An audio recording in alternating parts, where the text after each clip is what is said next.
शुरू वेट कर रहे हैं तब से, प्लीज आवाज नीचे कीजिए। नहीं ना ना प्लीज प्लीज नवल जी, देखिए कायदे से अगर देखें तो ये मुद्दा तो विपक्ष को उठाना चाहिए कि भाई इतना घुसपैठ है, आप खुद ही बताते हैं इतने घुसपैठ है, आप घुसपैठियों को क्यों नहीं निकालते हैं? लेकिन घुसपैठिए पर उल्टा होता है, सरकार ही कहती है कि भाई घुसपैठियों को हम निकालेंगे, आप लोग इनको बचाने मत आइए, और फिर विपक्ष के मुंह से यही निकलता है कि आपने कितने लौटाए। इतना मतलब सॉफ्ट टोन क्यों रहता है घुसपैठियों पर? इसीलिए ये छवि बनती है कि विपक्ष घुसपैठियों को लेकर, मतलब जो बीजेपी आरोप लगाती है कि आप इनको अपना वोट बैंक समझते हैं। देखिए अंजना जी, जब प्रोपेगेंडा ही एजेंडा हो और प्रोपेगेंडिस्ट इस देश का नेतृत्व कर रहा हो, और इस देश का ही नहीं, वो अपने आप को पूरे विश्व का विशाल राजनीतिक दल कहता है, तो फिर इसमें शक कहाँ है? जब उनका काम ही यही है कि भ्रम फैलाना, दुष्प्रचार करना। जो लोग इस देश का नेतृत्व कर रहे हैं पिछले 11 साल से, बिहार में लगभग 20 साल से हैं, जब उनको ये पता ही नहीं है कि यहाँ पे घुसपैठिए कौन है। हम तो मानते हैं कि सत्ता में घुसपैठिया एकमात्र अगर कोई है तो भारतीय जनता पार्टी है, और उसके पीछे कुछ संगठन है जिनका एकमात्र काम है सत्ता का लाभ लेना। यहाँ पर तो हम मुद्दों पे बात कर रहे हैं। हम शिक्षा, आपने ये नहीं दिखाया कि तेजस्वी जी अस्पताल गए, वहां पर निरीक्षण करके बताए तेजस्वी जी एक मंत्री के खिलाफ FIR कराने के लिए थाना में गए दरभंगा में। हम तो जनता के अधिकार के साथ खड़े हैं और लगातार खड़े हैं, ये पहली यात्रा नहीं है। हम जब तक भारतीय जनता पार्टी और जदयू के सत्ता का अंतिम यात्रा नहीं घोषित कर देंगे, हम लोगों को बताते रहे, लोगों के बीच में रहेंगे। यहाँ पर भारतीय जनता पार्टी का एकमात्र यही काम है जो वो करते रहे और करेंगे। कि आप कहते हैं कि हम हंसते हैं, हंसने लायक है, हास्यास्पद है। गौरव भाटिया जी और उनके टीम, ये सारे लोग घुसपैठिया है। भारतीय जनता पार्टी के जो भी प्रवक्ता है सारे घुसपैठिया है। ये आपको नहीं पता होगा लेकिन पूरे देश को पता है। ये घुसपैठिया लोग यही बात करेंगे। यहाँ पर रोज रोज प्रूफ करना होता है भाटिया को कि मैं कितना गिर सकता हूँ, कितना गिरा हुआ हूँ, कितना घटिया बात कर रहा। क्या तेजस्वी यादव का आपने नहीं सुना कि अगर घुसपैठिया है आप उनको नवल जी चुप रहो वाली भाषा मत बोलिए, अपने से बोलिए। मैं चुप करा रही हूँ, लेकिन आप भी मतलब इतना तैश में आके बोलने की जरूरत नहीं है। अपनी बात रखिए, आप ही का टाइम है ये, आप ही अपनी बात रखिए। और एक काउंटर क्वेश्चन है, आपने ये कहा कि ये प्रोपेगेंडा चलाने वाले लोग हैं, ये प्रोपेगेंडा फैलाते हैं। तो जब आप लोग ये कन्विंस कर रहे थे चुनाव के दौरान कि बीजेपी आएगी तो वो आरक्षण खत्म कर देगी, वो भ्रम फैलाना नहीं था, वो प्रोपेगेंडा नहीं था? नहीं था।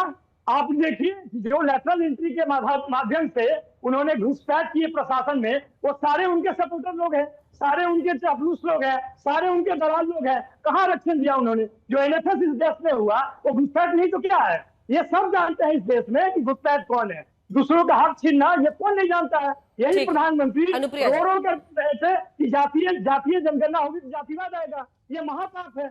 अनुप्रिया जी जवाब दीजिए। उन्होंने मान लिया। अनुप्रिया जी जवाब दीजिए। अंजना जी 2024 के लोकसभा के बाद में नहीं लेकिन सवाल तो सुन लीजिए ना अनुप्रिया जी, सॉरी सवाल तो सुन लीजिए। सवाल ये है ना कि आप लोग सरकार में हैं और आप तो कभी इनके साथ जाते हैं कभी उनके साथ जाते हैं, लेकिन नीतीश बाबू तो 20 साल से CM है। तो घुसपैठ के लिए किसकी गर्दन पकड़ी जाए भाई? अंजना जी ठीक है, मैंने आपके सवालों को सुन लिया। अब मैं बताती हूँ कि RJD के जो नेता हैं तेजस्वी यादव जी 2024 के लोकसभा के बाद में आके जनता के बीच में कहते हैं कि देखिए डुप्लीकेट वोटर था और इस कारण हम लोग कई जगह पे सीट हार गए। अब इलेक्शन कमीशन ने जैसे ही बिहार में अनाउंसमेंट किया कि SIR की प्रक्रिया होगी, और SIR की प्रक्रिया का क्या मकसद था कि वैलिड वोटर छूटे नहीं और इनवैलिड वोटर जुटे नहीं। लेकिन अब इसमें लगा कांग्रेस और तमाम विपक्षी दल को कि कहीं इस सही प्रक्रिया में हमारा वोटर ना छूट जाए, जो वोटर तथाकथित इनके हैं और जिसको ये कहते हैं कि भाई घुसपैठिया की बात करते हैं और प्रोपेगेंडा की बात कर रहे थे। प्रोपेगेंडा तो ये चलाते हैं।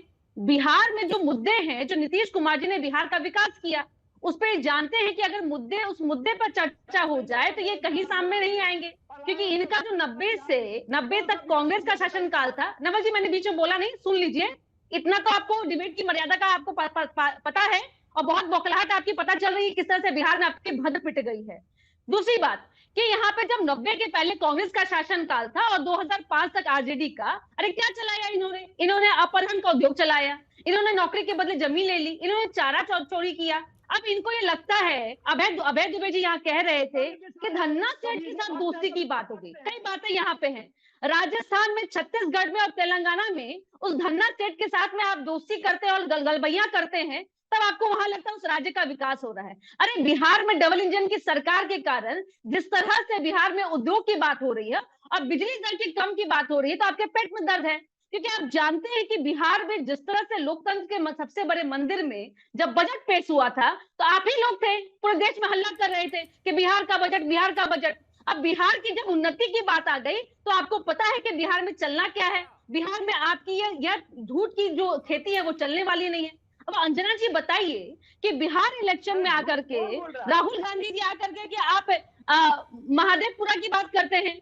मेरा एक सवाल आपके माध्यम से है कि अगर इतना ही वोट चोरी का मुद्दा था पूरे देश में, तो 99 पे जहां पे आपने अपनी जीत हासिल की, वो किस माध्यम से हासिल की? अरे बहुत ही हास्यास्पद होता है कि जब विपक्ष के लोग जहां चुनाव जीतते हैं, वो उनको लगता है कि नहीं, वहां लोकतंत्र की जीत हो गई, और जहां पे मेरे सवाल का तो एक बार तो जवाब देने की कोशिश कीजिए आप लोग। वोट चोरी हो सबको जो सोच के आता है वही बोलता है बस। मैंने आपसे क्या पूछा मैडम? मैंने आपसे ये पूछा ना अनुप्रिया जी, घुसपैठ का मुद्दा तो पीएम उठा रहे हैं, बीजेपी उठा रही है। नीतीश बाबू क्या कर रहे हैं वहां? मैं वहीं आ रही ना अंजना जी, एसआईआर के मुद्दे पे जब मैं वहीं आ रही थी कि जब 65 लाख लोगों का नाम काटा गया, 65 लाख लोगों में कौन कौन थे? 65 लाख लोगों में किसकी किसकी बात हो गई थी कि अरे सुन लीजिए भाई, आपको पता है, आपको बात नहीं समझ में आएगी, क्योंकि जो परिवारवाद की राजनीति करने वाले लोग हैं, उनको विकास की बात समझ में आती ही नहीं है, क्योंकि उनके लिए घोटाला महत्वपूर्ण होता है। अब जो परिवार के लोग हैं, उनके लिए गद्दी मजबूती से रखना होता है। तो हमारी बात आप सुन लीजिए, 65 लाख लोगों का नाम आया अंजना जी, अभी हल्ला करने लगे, ये कौन लोग है? इलेक्शन कमीशन ने वो भी कर दी। अब जरा मेरा सवाल आपसे यह है, पूछिए इनसे कि 65 लाख लोगों को कितने लोग ऐसे थे जो गलत तरीके से हटाए गए थे और किनको जोड़ने के लिए इन्होंने प्रक्रिया की? सच्चाई यह है कि बिहार के इलेक्शन में कांग्रेस और आरजेडी मान चुकी है कि वो चुनावी मुद्दे पे, बिहार में ऐसे मुद्दे उनके पक्ष के बिल्कुल नहीं है जहां वो चुनाव जीत रही है, और राजनीतिक हाशिए स्थिति यह है कि वो हाशिए के शिकार है। अब आपस की नुराकस्ती, अब वोट चोरी का यात्रा तो निकल गया, अब बिहार अधिकार यात्रा निकाल रहे हैं। अरे किस अधिकार की बात कर रहे हैं? जो आपने अपने परिवार के लोगों को राजगद्दी दे दी, घुसपैठ कैसे हुआ? लालू प्रसाद यादव, घुसपैठ कैसे हुआ, क्यों हुआ? सीधा सवाल है। बिहार में अभी भी कई जगह पे अंजना जी, जहां पर आप वोटर लिस्ट की बात करेंगे, मैं आधार कार्ड की बात करूंगी, कई ऐसे सीमा वाले क्षेत्र हैं जहां पे लोगों की संख्या 100 है, तो वहां पे वोटर आईडी कार्ड, आधार कार्ड की संख्या 150 है। तो अभी हमें तो आइडेंटिफाई करना होगा ना। और ऐसे ये नंबर तो मैंने ही दिखाया था, उसके बाद से खूब सबने उसको दिखाना शुरू किया। मैं अभी फिर पूछ रही हूँ, फिर ये लोग इतने एक्स्ट्रा जो 50 लोग अपना आधार कार्ड बना के बैठे हैं, वो कैसे आए? क्यों नहीं रोका गया? उनका आधार कार्ड धड़ल्ले से क्यों बन रहा है?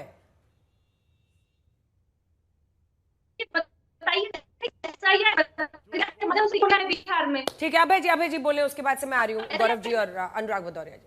अभय जी छोटा टाइम थोड़ा कम। अंजना जी, हाँ बोलिए अभय जी। बिल्कुल छोटा।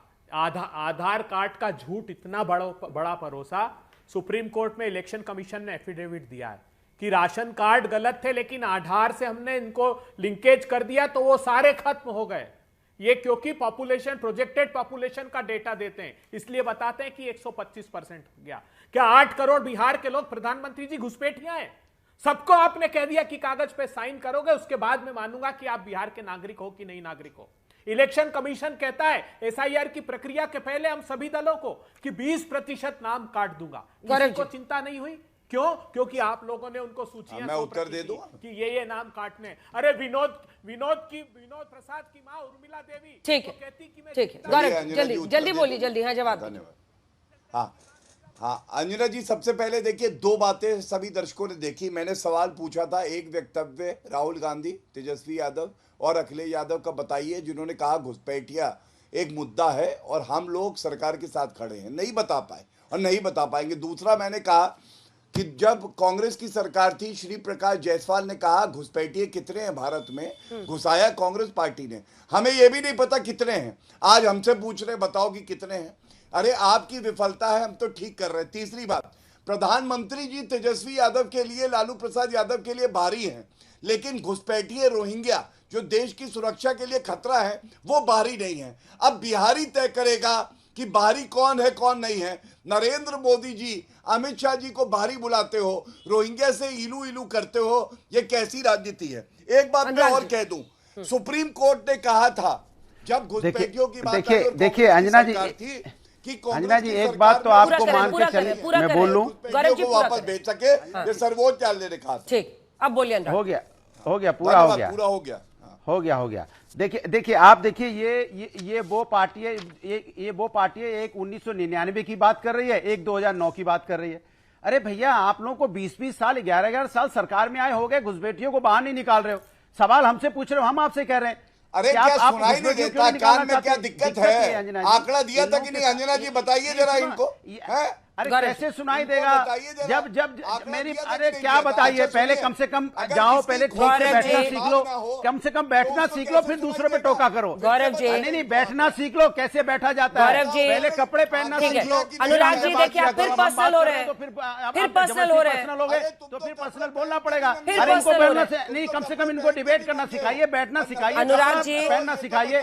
अरे स्कूल के बच्चे की तरह चले जाते हो, बताना पड़ता है कि अनुराग जी, अनुराग भदौरिया, आप टीवी डिबेट के सामने बैठ जाते हो, फिर समझाना पड़ता है ये स्कूल नहीं है, ये डिबेट है। बड़े हो गए हो, अब कम से कम बड़े होने का एहसास करो। अनुराग भदौरिया, अनुराग भदौरिया टीवी डिबेट के सामने आगे बैठ जाते हो, थोड़ा बड़े बड़े लोग देखते हैं। नहीं ये 6 बजे का ये टीवी चैनल को बड़े सम्मानित लोग देखते हैं, इसलिए सम्मान पूर्वक टीवी के सामने बैठा करो। ये मैं आपको बड़े भाई अनुराग भदौरिया टॉपिक पर वापस आइए। अनुराग भदौरिया, अनुराग भदौरिया टॉपिक पर वापस आइए, टॉपिक पर वापस आइए।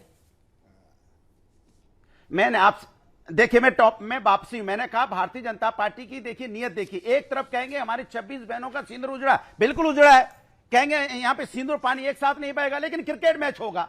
कमाल की बात कर रहे हैं, क्रिकेट मैच आप खिलवाएंगे जाके। क्यों क्रिकेट मैच आपने खिलवाया? हमारी बहन के यहाँ पे सिंदूर उजड़ गए, बहन विधवा हो गई, घर उजड़ गए उनके, और क्रिकेट मैच खेलेंगे जाके। वक्त इतने की इजाजत देता है, समझे? इसलिए चुनाव का मौसम आया, घुसपैठ का मुद्दा गरमाया, क्या चुनाव के बाद भी कदम ठोस उठाए जाते हैं? इस पर नजर रहेगी, देखते रहिए आज तक।